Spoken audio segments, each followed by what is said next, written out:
Good afternoon guys. आज हम कक्षा 11 के रसायन विज्ञान में नया यूनिट स्टार्ट करने जा रहे हैं, कार्बनिक रसायन, जो कि हमारा केमिस्ट्री पार्ट सेकंड भी है और पहला चैप्टर भी है हमारा कार्बनिक रसायन का परिचय, जिसका आज हम पहला लेक्चर शुरू करने जा रहे हैं। तो चलिए शुरू करते हैं आज का लेक्चर। तो कार्बनिक रसायन क्या होता है? तो कार्बनिक रसायन, जैसे रसायन विज्ञान जो होती है उसकी कई शाखाएं होती हैं। मेनली हम जानते हैं कि इनऑर्गेनिक, ऑर्गेनिक और फिजिकल केमिस्ट्री। ठीक है, इनऑर्गेनिक का मतलब होता है अकार्बनिक रसायन, ऑर्गेनिक का मतलब होता है कार्बनिक रसायन, और फिजिकल केमिस्ट्री में आपका जो है जितने भी गणनाओं से संबंधित जो तथ्य आते हैं वो आपकी फिजिकल केमिस्ट्री में आते हैं, जिसे हम भौतिक रसायन कहते हैं। तो कार्बनिक रसायन यहाँ हम पढ़ेंगे। कार्बनिक रसायन क्या होता है? तो यह रसायन विज्ञान की ऐसी शाखा होती है जिसमें हम कार्बनिक यौगिक का अध्ययन करते हैं। कार्बनिक यौगिक का मतलब ऐसे यौगिक जिनका निर्माण कार्बन के थ्रू हुआ है, उसे हम क्या कहते हैं? कार्बनिक यौगिक। तो जिस रसायन विज्ञान की जिस शाखा के अंतर्गत हम कार्बन या कार्बन के यौगिकों का अध्ययन करते हैं उसे कहते हैं कार्बनिक रसायन। अब इनके यौगिकों का जो वर्गीकरण है वह जो है 19वीं शताब्दी के अंतर्गत किया गया। उस समय जो है तत्वों, जो खोज किए गए तत्व थे, उनकी संख्या इतनी ज़्यादा हो गई थी कि उन्हें एक क्रम में व्यवस्थित कर पाना बहुत मुश्किल था। जैसे हमें पता है कि जो हमारी मेंडलीव की आवर्त सारणी है, अभी तक ज्ञात टोटल 118 तत्वों में से जो है एक कार्बन एकमात्र ऐसा तत्व है जिसके यौगिकों की संख्या बहुत अधिक है, जिसके कारण कार्बन के यौगिकों को व्यवस्थित कर पाना असंभव हो गया या दुर्लभ हो गया। इसलिए इसके यौगिकों को व्यवस्थित करने के लिए एक दूसरी शाखा निर्मित की गई, जिसे कहा गया कार्बनिक रसायन।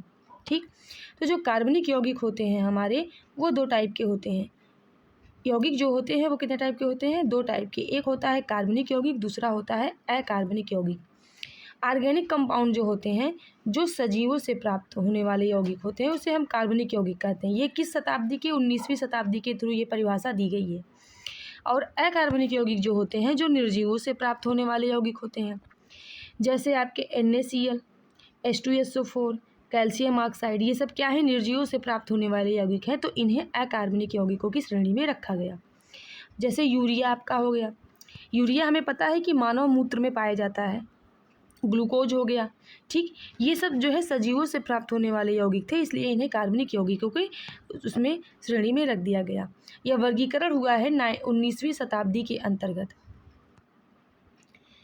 ऑर्गेनिक शब्द का जो प्रयोग है वो सबसे पहले किसने किया था? बर्जीलियस ने किया था। बर्जीलियस ने ही ऑर्गेनिक शब्द का सबसे पहले प्रयोग किया था, और उन्होंने ही एक सिद्धांत भी दिया था जिसे हम कहते हैं जैव शक्ति सिद्धांत, वाइटल फोर्स थियरी। इस सिद्धांत में बर्जीलियस ने कहा कि जो कार्बनिक यौगिक होते हैं वह केवल और केवल सजीवों से ही प्राप्त हो सकते हैं।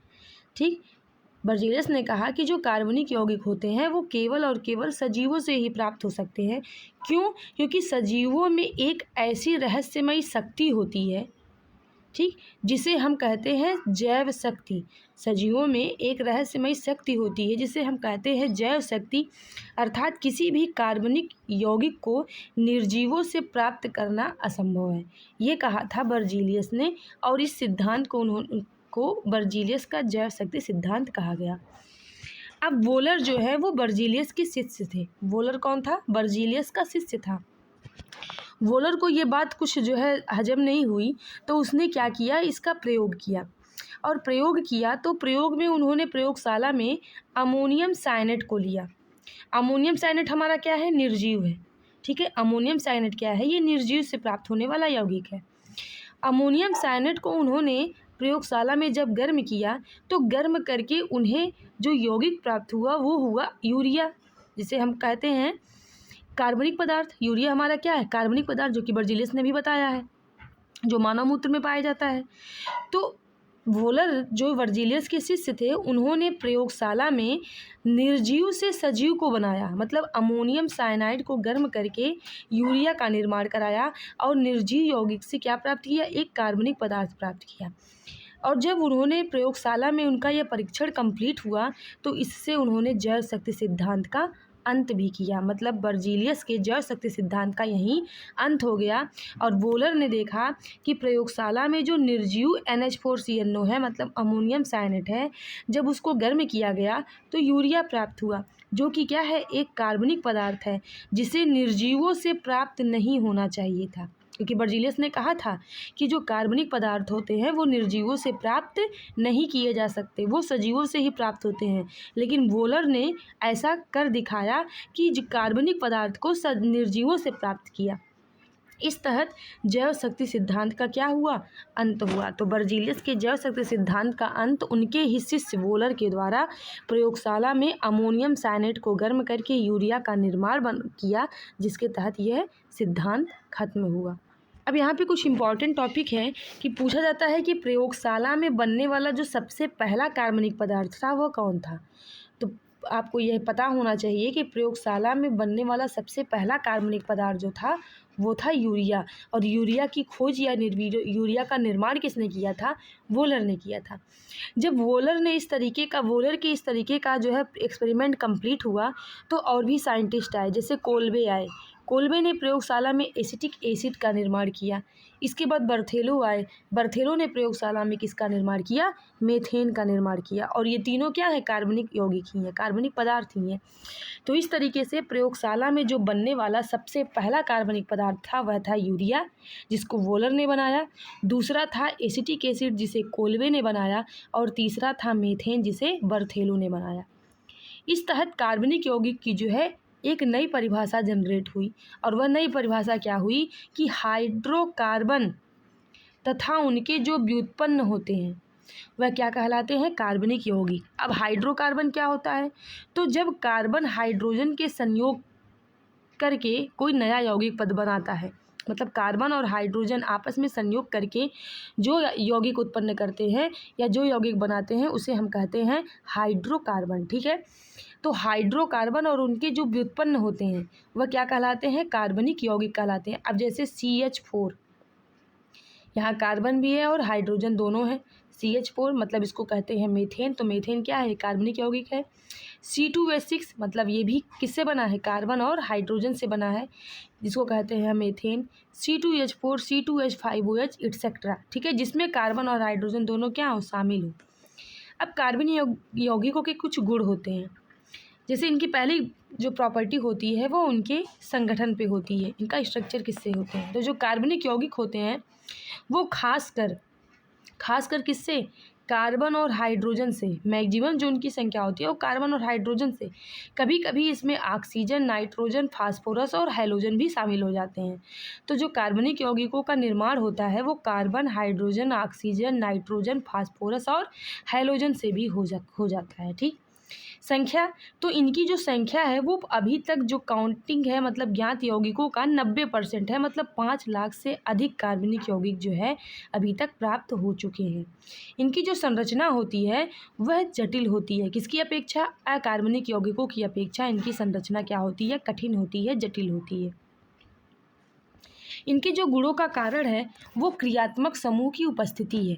अब जैसे क्या होता है कि अगर कोई जैसे C2H5 है, अगर इसमें क्रियात्मक समूह OH एल्कोहल उपस्थित है तो ये एल्कोहल की भांति व्यवहार करेगा। ठीक है, अगर ये C2H5 आपका इसके साथ कोई ईथर का गुण उपस्थित है, क्रियात्मक समूह आपका, तो वो ईथर की भांति उस तरीके से व्यवहार करेगा। तो इनका जो गुण होता है वो उनकी क्रियात्मक समूह की उपस्थिति के कारण जो है होता है, या उनकी क्रियात्मक समूह की उपस्थिति पर निर्भर करता है। इनकी जो ज्वलनशीलता होती है वो कार्बन की उपस्थिति के कारण होते हैं। तो जो इनकी ज्वलनशीलता होती है वो किसके कारण होती है, इसमें कार्बन की उपस्थिति के कारण ये क्या होते हैं, ज्वलनशील होते हैं। विलेयता जो होती है, तो जो कार्बनिक यौगिक होते हैं जिन्हें हम क्या कहते हैं, अध्रुवीय विलेय। ठीक है, इन्हें क्या कहते हैं, अध्रुवीय विलेय। यह अध्रुवीय विलायकों में ही विलेय होते हैं। मतलब ध्रुवीय विलायक का मतलब जो हाइड्रोजन बंध बनाए। ठीक है, जो हाइड्रोजन बंध ना बनाए उसे हम क्या कहते हैं, जैसे H2O है, H2O को हम क्या कर सकते हैं, HOH। तो ये कौन सा बंध बना रहा है, हाइड्रोजन बंध बना रहा है।